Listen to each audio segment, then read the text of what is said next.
Scrum was first proposed by two Japanese management thinkers, Takeuchi and Nonaka, in a paper they co-wrote in 1986 titled The New Product Development Game.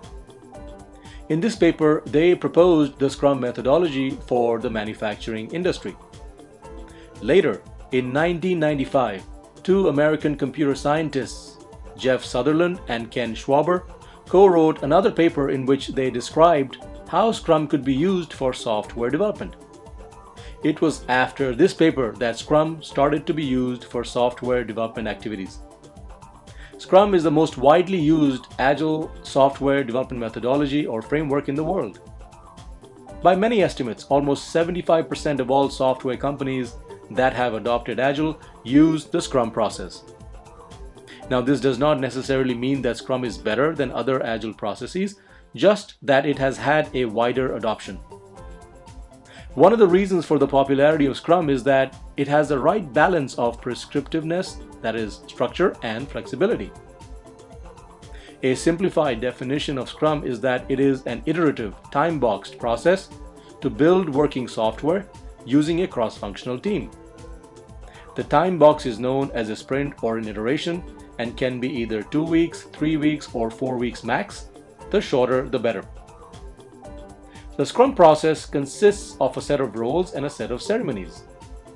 Please note that this lecture is an intro into Scrum and not an exhaustive review, hence I will discuss the Scrum roles and ceremonies only briefly. The three roles in Scrum are Product Owner, Scrum Master, and the Development Team, where the development team consists of developers, testers, and UX design engineers. These three Scrum roles, Product Owner, Scrum Master, and Development Team, are collectively referred to as the Scrum Team. There are 5 Scrum ceremonies: Daily Stand-Up, Sprint Planning, Backlog Refinement, Sprint Review, and Sprint Retrospective. Next, let's review the 3 Scrum roles. Product Owner. This role is the voice of the customer or the end user of the application. A product owner is primarily responsible for maintaining a product backlog and a roadmap for the application or the product that he or she is responsible for.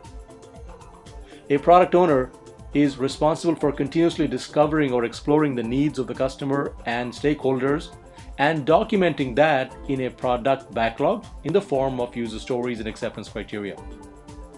A product owner is also responsible for keeping the product backlog prioritized. The product owner does not have any authority over the Scrum team. He or she is a peer of the Scrum team. Scrum Master. The essential responsibilities of a Scrum Master are facilitating all Scrum ceremonies, assisting with impediment removal, shielding the Scrum team from external interference or distractions, ensuring that the team is following the Scrum process correctly, and helping a Scrum team grow into a close-knit, self-organizing, and self-directed team that delivers value reliably and consistently.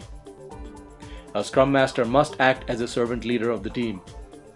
He or she does not have any formal authority over the Scrum team. Development Team. As I mentioned earlier, the development team comprises of the developers, testers, and possibly UX design engineers. I say possibly UX design engineers since some Scrum teams don't have dedicated UX design engineers. Rather, they share UX design engineers with other Scrum teams. The developers code, the testers test, and the UX design engineers create UX mockups.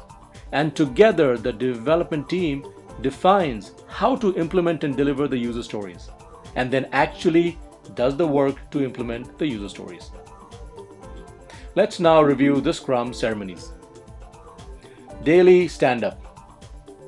This is a daily meeting of no more than 15 minutes, and its purpose is to share progress information with the Scrum team, coordinate upcoming activities, and raise impediments or blockers.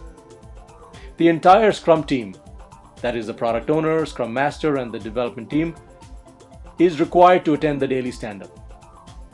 Stand-up meetings use the 3-question format to share progress updates, which are: what did I work on yesterday, what do I plan to work on today, and what are my impediments. Typically, most of the time at a stand-up, updates are shared just by the development team, since these are the folks that have the vast majority of the day-to-day tasks towards implementing the user stories. Sprint planning. This ceremony takes place on the first day of each sprint or iteration. At the sprint planning meeting, the team decides which stories from the product backlog they would like to work on during that sprint.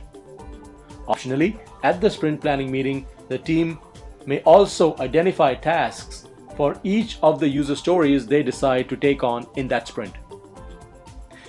This ceremony can take anywhere from 2 to 4 hours max.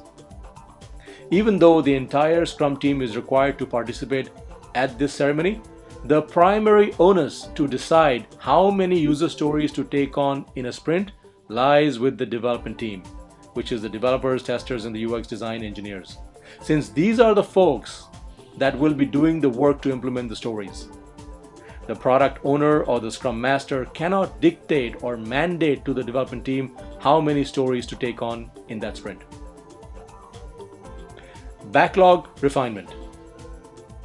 The purpose of backlog refinement ceremony is to do a thorough review of user stories in the backlog, primarily for the benefit of the development team.